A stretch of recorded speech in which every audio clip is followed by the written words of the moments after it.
Let's start off by reviewing Schedule A again. So Schedule A is for itemized deductions, and there are 6 categories of itemized deductions. There are medical and dental expenses, there are deductible taxes you paid, there's deductible interest you paid, deductible gifts to charity, certain casualty and theft losses, and then some specific other itemized deductions.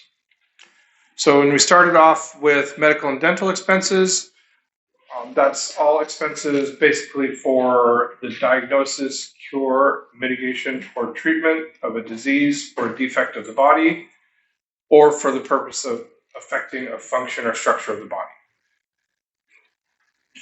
And the things that are deductible under that category are basically anything that fits that description, as long as it's not an illegal procedure, or in the case of medication, it has to be medication that is prescription. Yeah. After you total up your medical expenses, you have to subtract 7.5% of your adjusted gross income before you get any deduction. So once again, if you have $100,000 adjusted gross income, 7.5% of that is $7,500. So your first $7,500 of medical expenses do not count. Then we moved on to taxes you paid, and the taxes you can deduct are state and local taxes, which is your choice of either sales tax or income tax, plus your real estate taxes and any personal property taxes. In order for anything to be deductible under this category, the tax has to be calculated as a percentage of the value of the property that's being taxed. So again, the Alaska vehicle tax is not deductible because it's calculated based on the age of the vehicle. These state and local income taxes, sometimes also known as SALT, is capped to $10,000 total deduction. So if you're in a high income tax state, you may pay $7,000 in state income tax and have $5,000 in property taxes. That totals $12,000. You only get to deduct a maximum of $10,000. $10,000 in state and local taxes. Okay.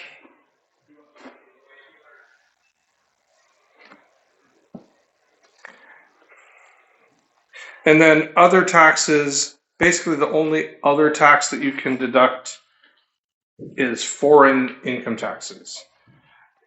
So when you have foreign income taxes, you actually have a choice between deducting it or taking a credit for it. Usually taking a credit is going to be better, but not always. So there's an option of deducting foreign income taxes here. The next category was interest you paid. And the only 2 categories of interest that you can deduct are mortgage interest and investment interest. Mortgage interest was limited in a few ways. You can only deduct the interest on your main home and up to 1 second home.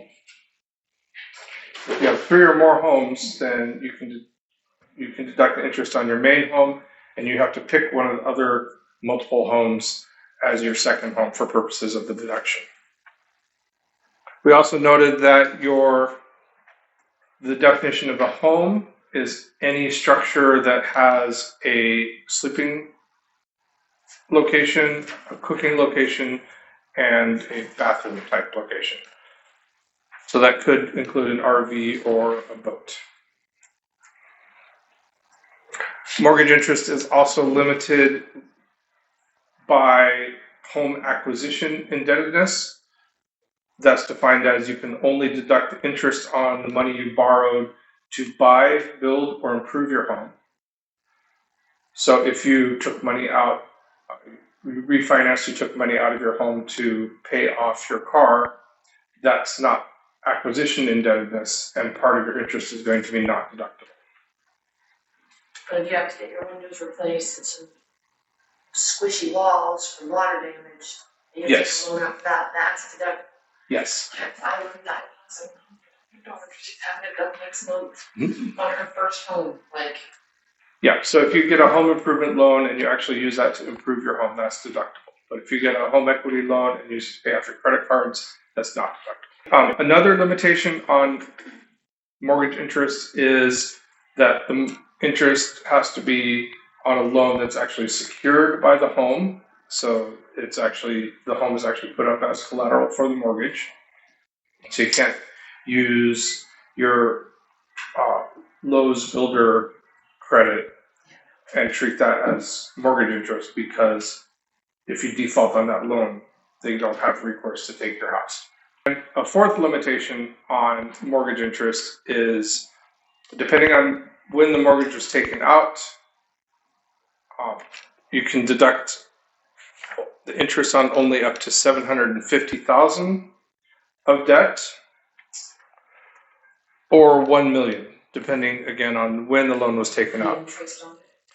The interest on $1 million or the interest on $750,000, yes.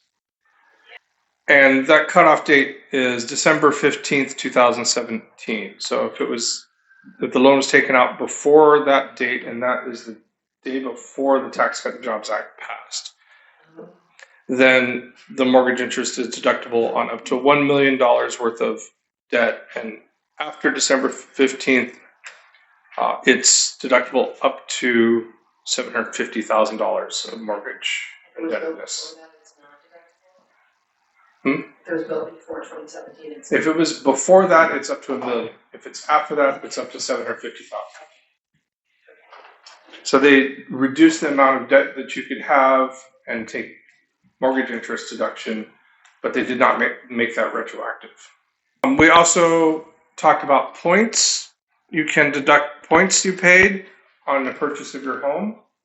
In order to be deductible, the points have to be for the actual purchase of the home. So if you refinance or you take out a home improvement loan or something like that, or refinance to lower your interest rate or make improvements on your home, the points you paid are not the actual purchase money, so that's not deductible. So it has to be on your purchase, and it has to be, you have to at least bring as much upfront, as much cash upfront as the amount of points in order to deduct it. And it has to be on your main home. Deducting points is elective, which means you don't have to deduct points. You can instead amortize the points. And if you don't qualify to deduct them, you can also amortize them, which means, that's a fancy way of saying that you can deduct a part of them for every year for the life of the mortgage. And we also have investment interest, and that's pretty rare.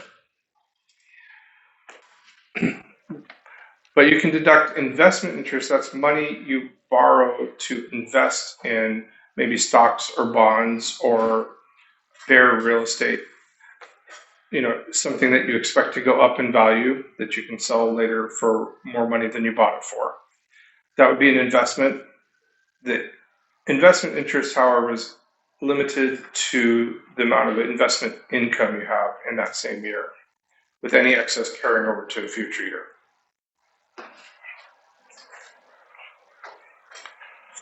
And finally, on Monday, we talked about gifts to charity. And you can deduct gifts you make to a qualified organization, which is generally a 501c3 public charity or public foundation. And there are strict record-keeping requirements for gifts to charity. And you can deduct gifts that are either cash or property that you donate. If you donate cash, if the gift is less than $250, you have to have some sort of bank record, canceled check, a line on your credit card statement or your bank statement, just some basic proof that you made that contribution to charity. So if we're going to start seeing Salvation Army kettles coming out, and if you drop a $20 bill there, there's no record of that, and there's no deduction. But if you write a check for $20 and drop it in there, now you have a record and that is deductible. If you have a gift of $250 or more, you have to have an acknowledgement from the charity saying how much you gave and what you, if anything, you received in return. Or the statement could say that you received nothing in return. Your deduction is reduced by the amount or by the fair market value of whatever you received in return, if anything. And that $250 threshold is per gift. So if you give $20 a week to your church, that's $1,000 total over the year, but each gift alone is under $250, so you don't need a receipt every time. You still need a bank record or some other proof. And if you give property, remember that the charity that you're donating to is actually not allowed to tell you what fair market value that is. That's a burden of the taxpayer. Yes, if the value is over $5,000, then you have to have a qualified appraisal. The fair market value, if you're donating clothing and things like that, you could just walk into the store and see what they're selling trousers and blouses for and just compare. Also, Salvation Army and Goodwill each have a giving guide that says this is generally what they price these items for. And that we will use that quite frequently. If your total non-cash contributions is over $500, you have to attach Form 8283 to your tax return, which looks something like this. So there's a section where you have to describe who you donated to. If it's a vehicle, you need the VIN number and the description and condition of the property. When you donated it, when you received the property, whether maybe you bought it, and you can put various here if you're donating just a bunch of household goods, like you're cleaning out your kitchen, you're donating all that stuff to Goodwill. Then we could put various here. How acquired is usually going to be by purchase. This is just stuff you bought and you have no use for anymore, or it's taking up too much space, so you're going to donate it. Your cost or adjusted basis, which is how much you paid for that property. And usually it's not going to matter exactly what your cost or adjusted basis is. So if you don't have it perfectly, if you don't know exactly what you spent on your old microwave that you're donating, then it's not that big a deal because you're going to get a deduction equal to your fair market value of that item, as long as your basis is more than your fair market value. And then finally, the method used to determine fair market value, which is we're usually going to put in something like thrift shop value under the method used. So that is, if your total non-cash donations are more than 500, you have to fill in this first section, section A of Form 8283. If you're donating more than $5,000 worth of non-cash property, then you may need a qualified appraisal, which is they're actually going to sign your tax form here saying this, we appraise this piece of art or jewelry or whatever it is. This is an 8283